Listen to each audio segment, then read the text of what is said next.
하나님의 말씀을 요한복음 5장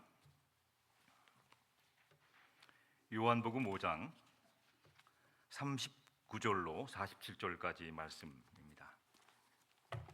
요한복음 5장 39절로 47절까지 말씀을 봉독해 올릴 때 살아계신 하나님의 음성을 듣기를 바랍니다. 너희가 성경에서 영생을 얻는 줄 생각하고 성경을 연구하거니와 이 성경이 곧 내게 대하여 증언하는 것이니라. 그러나 너희가 영생을 얻기 위하여 내게 오기를 원하지 아니하는도다. 나는 사람에게서 영광을 취하지 아니하노라. 다만 하나님을 사랑하는 것이 너희 속에 없음을 알았노라. 나는 내 아버지의 이름으로 왔음에 너희가 영접하지 아니하나 만일 다른 사람이 자기 이름으로 오면 영접하리라. 너희가 서로 영광을 취하고 유일하신 하나님께로부터 오는 영광은 구하지 아니하니 어찌 나를 믿을 수 있느냐? 내가 너희를 아버지께 고발할까 생각하지 말라.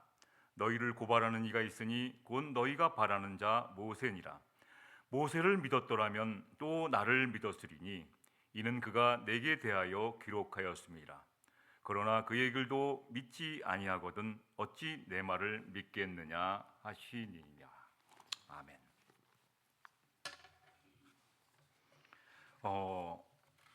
2022년도에 실제 있었던 일입니다. 한 웹툰 작가가 이 사인회가 계획되었는데 이 예정했던 카페 측에서 실수로 시스템에 오류가 발생해서 그 사인회가 취소하게 되었습니다. 그래서 그 일로 말미암아 사과문을 올렸습니다. 사과문의 내용은 이렇습니다. 예약 과정 중에 불편을 끼쳐드린 점 다시 한번 심심한 사과 말씀드립니다 라는 내용의 사과문을 발표했습니다.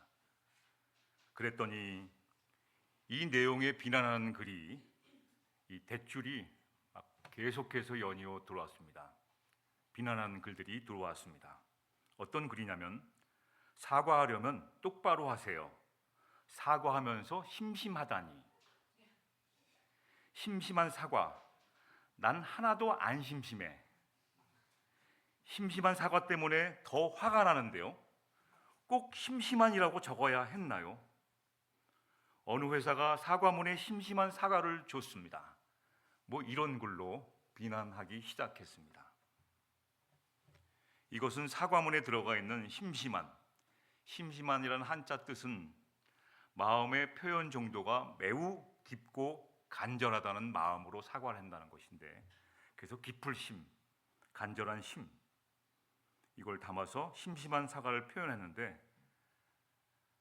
그 말을 이해하지 못하는 세대들은 우리말 하는 일이 없어 지루하고 재미가 없다는 심심한 말로 오해해서 이게 잘못된 일이 벌어진 겁니다.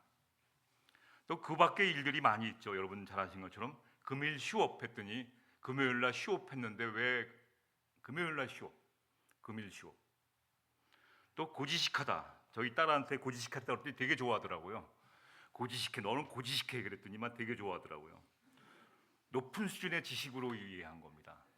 원래 고지식이라는 말을 쓸 때는 성질이 왜골수록 고다 융통성이 없다는 뜻으로 썼는데 굉장히 좋아하는 이러한 세대들이 있습니다.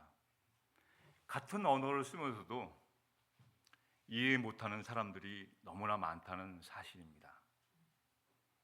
요즘 세대들도 마찬가지고 또 우리들도 마찬가지입니다. 나는 제대로 말했다고 보는데 전혀 이해가 안 됩니다.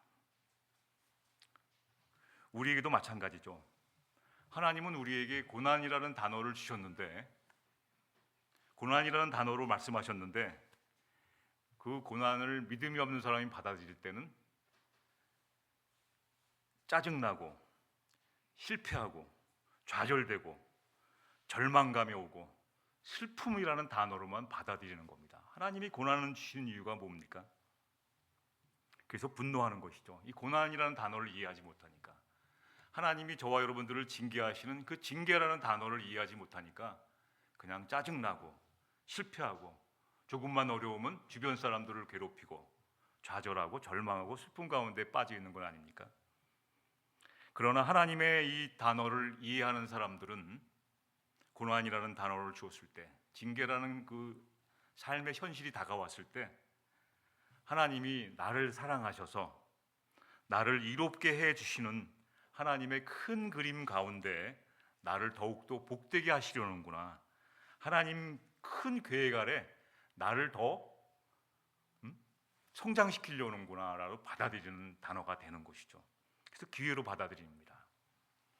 오늘 이 본문 말씀인 요한복음 5장 39절부터는 이 하나님의 단어, 이 고급 어휘를 받아들이지 못하는 사람들과의 그 논쟁하시는 겁니다. 하나님 말씀하시는 이 주님의 말씀을 받아들이지를 못한 거예요. 오해한 것이죠. 한번 보시죠. 39절부터 보시면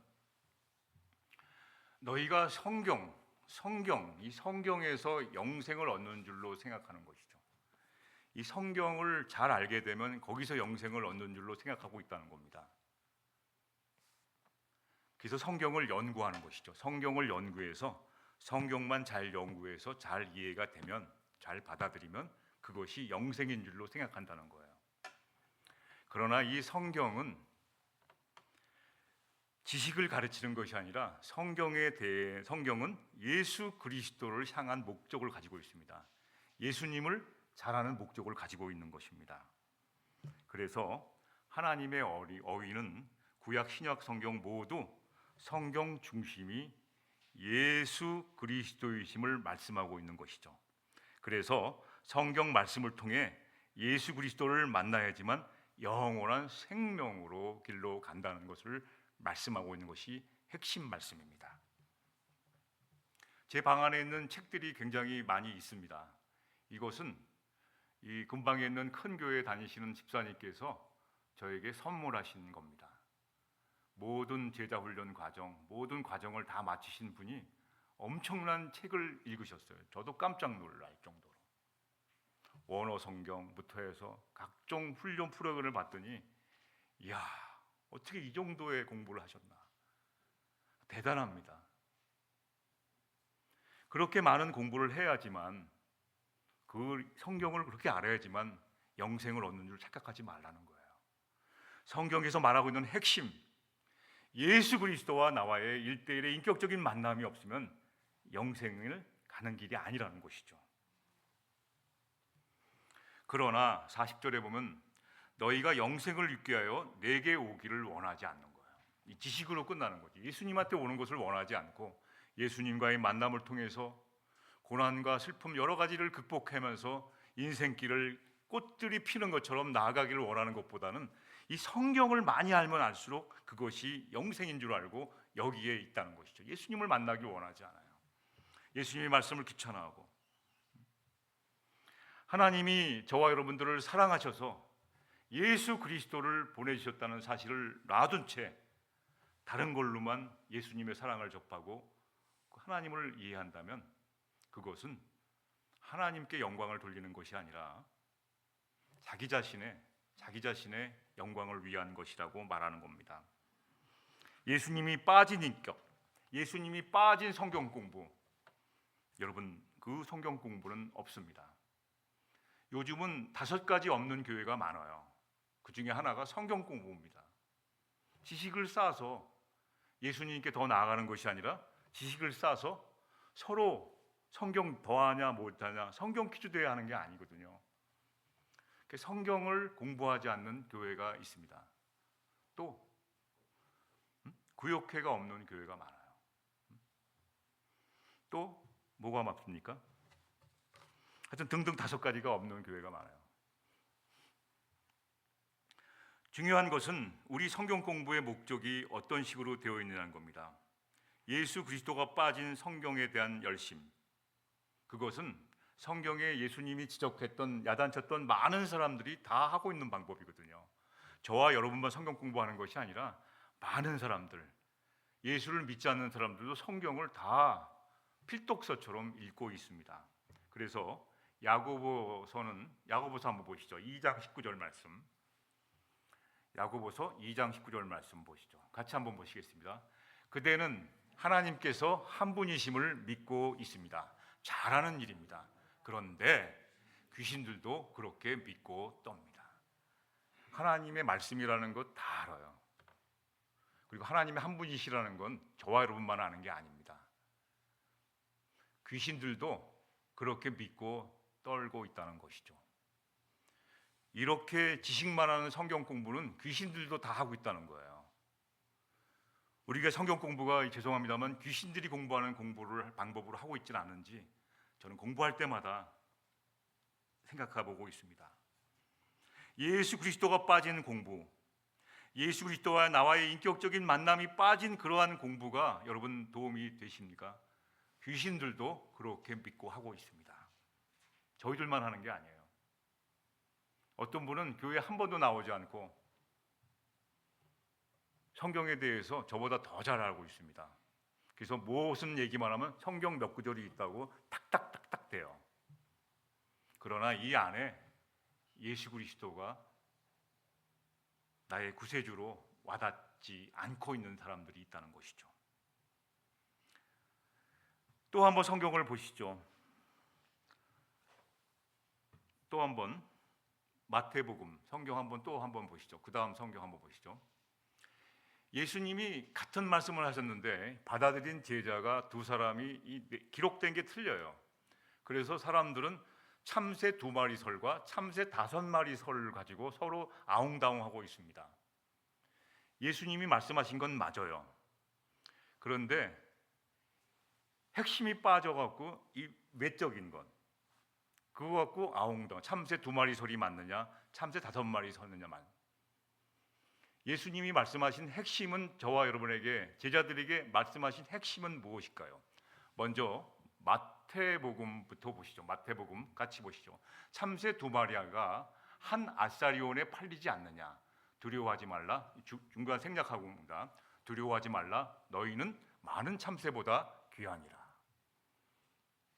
또 같은 말씀을 들었어요. 누가가 기록한 겁니다. 참새 5마리가 2 아시리온에 팔리는 것이 아니냐. 두려워하지 말라. 너희는 많은 참새보다 더 귀하니라. 똑같은 자리에서 들었는데 마태는 참새 2마리를 표현했고 누가는 참새 5마리라고 표현했어요.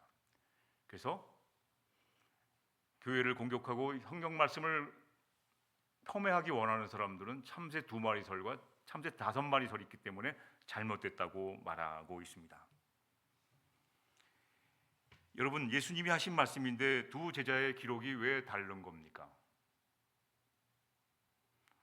어떤 것이 정답인지를 찾는 것이 성경을 지식을 쌓는 것이 성경 공부가 아닙니다. 저희가 공부해야 될 것은 이 말씀에서 예수님이 하신 말씀이 무엇입니까? 어떤 거라고 생각하십니까? 저와 여러분들은 참새보다 훨씬 더 귀한 존재라고 말씀하신 겁니다. 나머지 거는 비본질적인 거예요. 저와 여러분들은 참새 한 마리도 귀하게 여기시는데 그것보다 훨씬 더 소중한 존재라는 것이 말씀의 핵심입니다. 그런데 왜 제자들은 같은 말씀을 듣고 다르게 표현했을까요? 저와 여러분들은 환경도 틀리고 자라온 환경 모든 것이 생활 여건이 다르기 때문에 표현하는 것은 틀린 것이 아니라 다르다는 것을 말하고 있어요. 그래서 여러분 성경 복음서는 예수님의 실제 목소리를 그대로 녹음해서 전하는 책이 아닙니다. 마치 활동 사진을 딱 찍어서 이런 것을 그대로 표현하는 책이 아니라 예수님의 뜻과 그 사건의 핵심을 각자의 개성 있는 하나님의 감동을 받은 사람들이 개성 있는 목소리로 기록한 것이에요. 신앙 고백한 거예요. 자기의 개성 있는 목소리로. 예수님의 말씀의 핵심은 두려워하지 말라. 내가 너희와 함께 하겠다. 너희는 참새보다 더 귀한 존재라는 말씀입니다. 근데 누가는 같은 말씀을 더 현실감 있게 당시에 참새 2마리가 한 아시리온이었습니다. 참새 2마리가 1달러 50센트였어요. 예를 들면. 근데 4마리, 2마리를 더 사면 3불 주면 2마리를 더 주고 덤으로 1마리를 더 줍니다. 5마리가 되는 거죠. 그러니까 누가는 이것을 강조하기 위해서 그 싸구려 덤으로 주는 그 참새 한 마리보다 비교할 수 없이 너희들은, 당신들은, 저와 여러분들은 귀한 존재라는 것들을 표현하기 위해서 강조했던 말씀입니다. 자, 본질이 뭐죠? 본질. 하나 더 보시죠. 이 복음서에 대한 말씀으로 하나 더 보시죠. 말씀. 같은 말씀입니다. 예수님이 이제 배를 타고 가시는데 이게 주무셨어요. 배 안에서. 근데 바람이 불고 풍랑이 치니까 이 제자들이 12명 제자들이 막 무서워서 죽는 줄 알고 예수님을 깨운 거야. 그때 예수님이 믿음에 관해서 야단치는 장면입니다. 근데 똑같은 말씀인데 다 틀려. 말씀이 틀린 것은 잘못되었고 성경은 잘못됐다.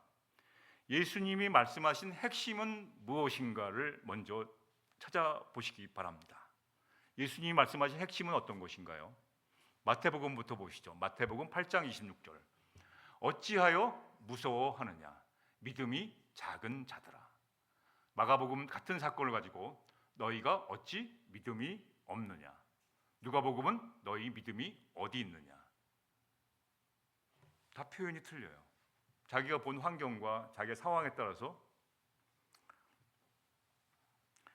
마태는 믿음은 있는데 단지 아직 부족한 믿음을 표현해서 완화시켜서 표현한 겁니다. 믿음이 없는 자라고 말한 것은 예수님이 이렇게 말한 거야. 아직 믿음은 있긴 있는데 아직 좀 나타낼 만한, 남 앞에 서서 자신 있게 나타낼 만한 믿음이 없는 그러한 상태로 말씀하신 거야. 믿음이 작은 자들아 말한 거는 이렇게 받아들였어요. 마가는 너희가 어찌 믿음이 없느냐? 이것은 기초도 없다는 거야. 아주 믿음의 미음자도 없다는 것을 표현한 겁니다. 마가는 저 사람은 믿음조차 없다는 것으로 표현한 거예요. 도 아니면 뭐? 믿음 없는 사람, 있는 사람 이렇게 표현하는 겁니다. 또 누가는 어떻게 표현하는 겁니까? 원래 믿음이 있었는데 잠시 어려운 일을 만나서 믿음이 실종된 믿음의 사람으로 표현한 겁니다. 그 믿음을 표현한 거예요. 너희의 믿음이 어디 있느냐? 실종된 믿음을 말한 거예요. 이제 하나님의 고급 어휘, 예수님의 말씀으로 돌아오시고 예수님의 말씀으로 와보십시오. 예수님이 오늘 저와 여러분들에게 어떠한 말씀을 하신 것일까요? 우리의 믿음에 대해서 어떻게 말씀하신 건가요? 세 가지 믿음의 이 제자들의 말씀이 틀렸나요? 믿음에 미음자도 없는 사람이 있고 또 믿음은 있긴 있는데 아주 작은 믿음을 가지고 있고 꺼질랑 말랑 있을까 말까 보일까 말라 하는 믿음이 있고 아예 믿음이 어려움을 만나니까 실종됐다가 다시 돌아오면 되는 믿음을 가지고 있다는 것입니다. 여기서 우리에게 주시는 하나님의 말씀을 인격적으로 받으셔야 돼요. 하나님이 우리가 믿음이 없는 것을 탓하는 것이 아니라 우리들이 믿음이 성장해서 어려움을 만났을 때 그 믿음으로 말미암아 승리하고 나아가기를 원하시는 그 사랑의 메시지로 받는다면 이 말씀이 어떻게 와 닿을까요? 다윗은 어려움을 만났습니다. 브레셋의 골리앗이 브레셋 사람들이 하나님의 백성들을 조롱합니다. 큰 무기와 막강한 화력과 막강한 전쟁의 무기를 가지고 조롱합니다. 하나님의 백성들을. 그때 다윗이 하나님의 말씀으로 나아갔어요. 뭐라고 나아갔습니까? 사무엘상 17장 45절로 보면 너는 칼과 단창으로 내게 나아오거니와 너는 칼과 단창으로 무력으로 내게 다가오거니와 나는 만군의 여호와의 이름 곧 네가 모욕하는 이스라엘 군대 하나님의 이름으로 너에게 나아가노라. 언어를 바꾼 거예요. 고급 언어로. 세상의 언어들은 고급 언어가 아니라 하나님의 언어가 아니라 세상의 복잡한 언어, 혼돈 가운데 있는 언어를 저와 여러분들은 그대로 받아들여서 사용하기보다는 예수님과 함께 예수님의 마음을 가지고 그 언어를 하나님의 고급 단어로 바꾸는 것이 믿음이라는 것입니다. 다윗은 바꿨어요. 믿음으로. 너는 칼과 창과 단창으로 내게 오지만 나는 네가 모욕하는 우습게 하는 하나님의 이름으로 너에게 나아가노라. 이것이 믿음입니다. 사람들은 저희의 겉만 보고 한 가지 면만 보고 모든 것을 싸잡아서 뭐라 그러나요? 우습게 알기도 하고 조롱하기도 하고 그러죠. 그럴 때 저희들은 그 언어들을 바꿔서 당신은 나를 당신의 환경 속에서 보지만 나는 예수 그리스도의 이름, 지금까지 나를 인도해 주신 예수님의 이름 주신 말씀으로 나아가노라. 그리고 그렇게 사는 것이 믿음이라는 것이죠. 저와 여러분들은 누가 뭐래도 하나님의 고급 어휘를 이해하고 그것을 받아들여 가슴에 품고 사는 사람입니다.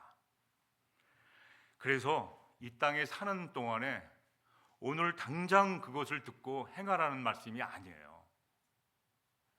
우리들은 기도하면은 당장 아주 그냥 이루어져요. 내 생에 이루어져야 된다고 생각해요. 제가 거듭 말씀드리는 건데 무엇을 하면은 그냥 내 눈앞에 그것이 이루어지는 것을 봐야지만 속이 시원한 분들이 많이 계세요. 그러나 성경의 말씀은 그것이 아닙니다. 예수님 당시에 예수님의 제자들은 다 말을 안 들었어요. 예수님이 이 땅에 안 계실 때 깨닫기 시작한 것이죠. 아까 말씀드린 건 찬송가 부를 때 같이 은혜롭게 불렀으면 얼마나 좋겠습니까? 그러나 세월이 흘러서 아하, 그 말씀이구나. 그것을 깨달아지는 것. 그래서 기독교 교육은 100년 대계입니다. 오늘 뿌리고 오늘 걷는 게 기독교 교육이 아니에요. 오늘 실패하고 넘어지고 좌절되어도 내일에 꽃을 피운다는 것이 기독교 교육의 핵심인 것입니다. 오늘 역시 여러분 남 앞에 자랑스럽게 내세울 것이 없더라도 너희들 어찌 믿음이 없느냐, 믿음이 작은 자들아 너희의 믿음이 어디 있느냐라고 말씀하신 말씀처럼 오늘 저와 여러분 사이에서 그러한 믿음이 어디 있느냐를 고민하지 마시고 이러한 믿음으로 하루하루 걸어나가시고 성장하기를 원하시는 말씀입니다. 43절부터 47절까지 보면 본문 말씀이 당시의 유대인들은 자신이 모세율법을 가지고 있다는 것 자체가 굉장히 자긍심을 가졌어요. 왜냐하면 이 모세율법만 갖고 있으면, 이 성경을 아는 지식만 갖고 있으면 영생을 얻는다고 생각했기 때문이에요. 그러나 이 율법의 완성은 예수님이라는 사실을 모르는 거죠. 율법의 완성은 법이 아니라 예수님에게 향하고 있거든요. 똑바로 법을 지켜야지만, 질서를 지키고 법을 지켜야지만 예수님이 보이시거든요. 그걸 안내한 책인데 그것을 받아들이지 않고, 사실은 이 율법 성경을 주신 것은 그들에게 은총이었습니다. 그런데 은총을 잘못 해석했죠. 그것만 잘 지키면 구원을 받을 수 있다고 믿었기 때문입니다. 다른 사람들은 몰라도 저희들만은, 또 자기들 자신만은 하나님의 선택을 받은 사람이라고 교만하게 여겨서 구원을 받는다고 생각했어요. 우리들만 사랑하신다, 선민, 자기들만 사랑하신다, 이렇게 받아들였어요. 다른 사람을 받아들이지 못한, 다른 사람은 다 틀렸다고 보는 겁니다. 틀린 것이 아니라 다양한 것들을 받아들이지 못하는 것이죠. 성경은 그 얘기를 하고 있는, 그 말씀을 하고 있는 것입니다. 다른 것, 본질을 놓치지 말라. 예수님이 하신 본질을 가지고 얘기해라. 2마리, 5마리, 참새 2마리, 5마리가 가지고 싸우지 말고 본질, 예수님 말씀하신 본질을 갖고 싸우라는 것이죠. 율법은 죄를 고발하는 것이십니다. 잘못된 길로 갈 때 잘못됐다고 말하는 것이 율법입니다. 죄를 깨닫는 것이죠. 그것을 받아들일 때, 잘못된 것을 잘못됐다고 말하는 것을 깨닫을 때 우리의 죄를 씻어주는 건 인간적인 방법으로 되지 않는 것을 깨닫게 되는 겁니다. 아, 인간의 힘으로는 죄를 씻을 수 없구나를 볼 때 예수 그리스도가 우리 눈앞에 보인다는 것이죠. 이게 율법의 완성이 바로 예수 그리스도라는 겁니다. 나 같은 죄인을 살리시는 것은 그 어떤 것으로 되는 것이 아니구나. 예수 그리스도 통해서 하나님 나라에 갈 수 있고 하나님을 영접하며 하나님의 모든 것을 이룰 수 있는 것을 깨닫게 되는 겁니다. 이게 완성이에요. 근데 이들은 이거를 빼놓고 성경에서만 영생을 얻는 줄로 알아서 생각하는 것이죠. 그래서 43절에 보면 나는 내 아버지의 이름으로 왔음에 너희가 영접하지 아니하나. 만일 다른 사람이 자기 이름으로 오면 영접하라. 예수님 빼놓고 다른 사람들 영접하는, 다른 사람들, 사람한테는 잘합니다.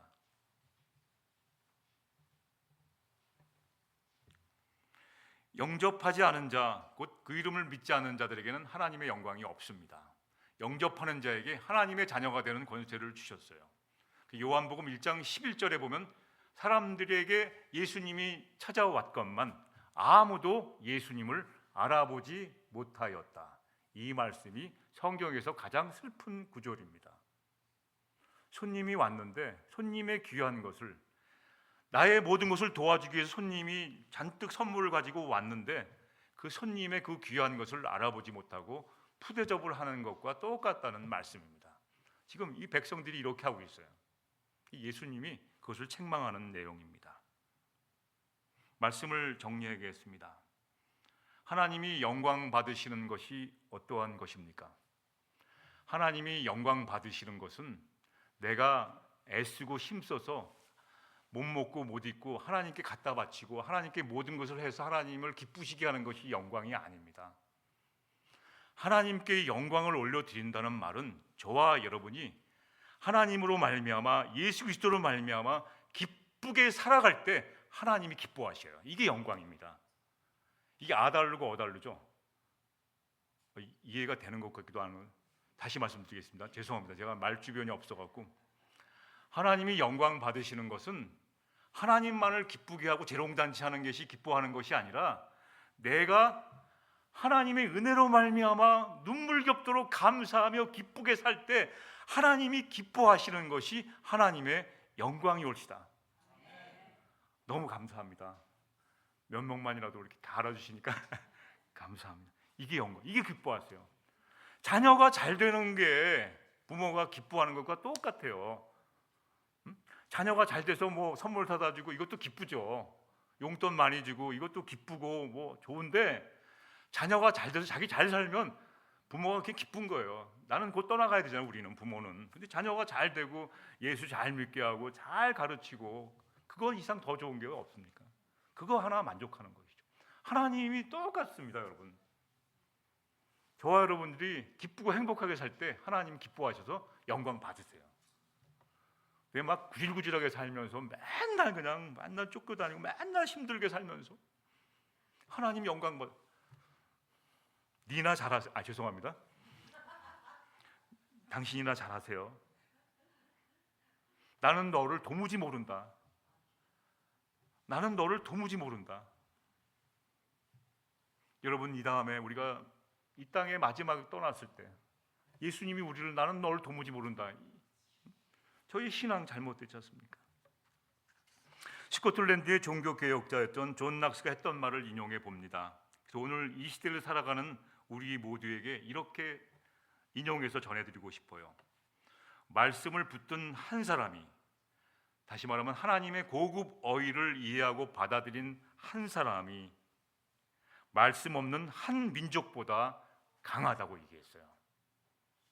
말씀이 없이 모든 것을 행하는 한 민족보다 하나님의 고급 어휘를 받아들여서 그 말씀 따라 사는 한 사람이 더 강해요. 하나님이 원하시는 기뻐하는 삶이, 영광받은 삶이 바로 그겁니다. 하나님이 오늘 저와 여러분 한 사람 한 사람이라도 기뻐하는 삶을 살 때, 하나님으로 말미암아, 은혜로 말미암아, 예수 그리스도의 그 십자가의 놀라운 사랑으로 말미암아 기쁘고 감사할 살 때 하나님 너무 기뻐하세요. 그것이 믿음입니다. 은과 금은 내게 없지만 내게 있는 것으로 여러분에게 주노니 믿음으로, 그 믿음으로 날마다 어려운 이 혼돈과 이 세상을 승리하시기를 주님의 이름으로 축원합니다. 기도하십시다.